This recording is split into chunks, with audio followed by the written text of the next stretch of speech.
Hey, welcome back lads. So let's talk some more about the future of Call of Duty and everything that we know so far about the next new Black Ops game to celebrate the new year. Now remember that this game is not going to release until 2024 next year now, but I have never known a COD game to leak this much and this early on so far out from its release, so we know a lot about it. Let's just jump right in. I guess the most important part, the thing that everyone wants to know, is where and when the game is set, where it will take place.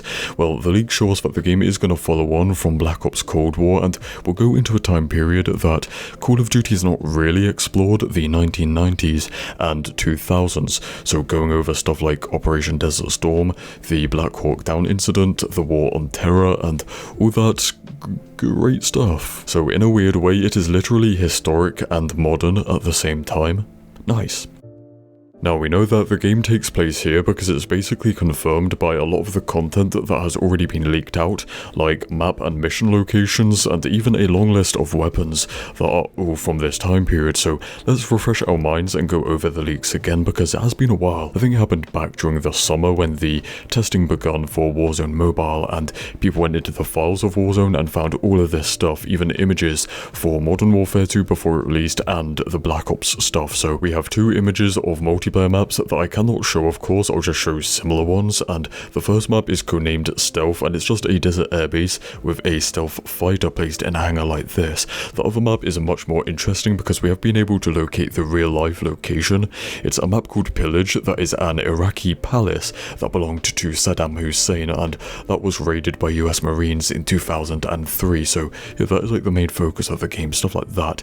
And another map that has been leaked a few times is Mogadishu, the capital city of Somalia, where the infamous Black Hawk Down incident happened, and some other maps we have heard about but we don't have images for are Island and Radar. So as I've said, there is also some leaked weapons, actually quite a lot, long list, so I made some images to show them off, but a lot of them are under code names, so it is a lot of guessing. And same thing here, a lot of the weapons are, or all of them are just like used or made in the 1990s and 2000s. I mean, even without the leaks, you could see that Black Ops was going in this direction because they set it up and teased it at the end of Cold War. They basically told us straight up that the story is going to continue on from the same timeline and that the group of bad guys known as Perseus are not defeated.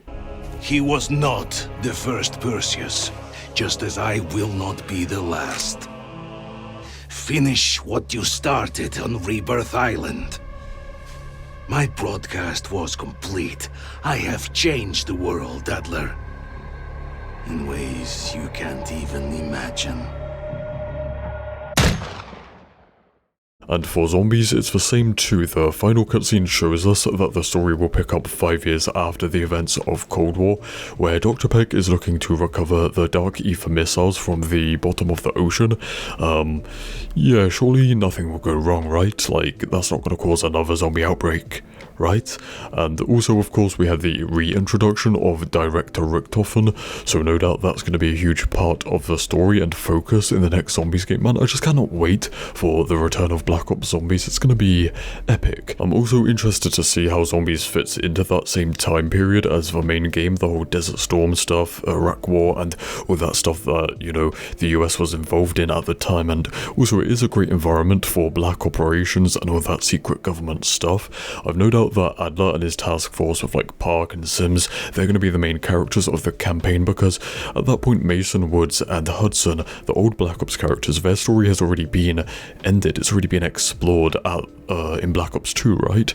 So yeah, it's going to be kind of a new page of the Black Ops story. Also, perhaps the final thing I want to say about this is if you look at like the Desert Storm stuff, Iraq War, and all that, you might think it's all just like Middle Eastern desert stuff, but I doubt, because we see it with every Black Ops game, they're not just going to have like just desert maps, you know, it's not just going to be like in one part of the world with one kind of theme or environment in the game. There'll be other stuff like, you know, all over the place, black operations, right?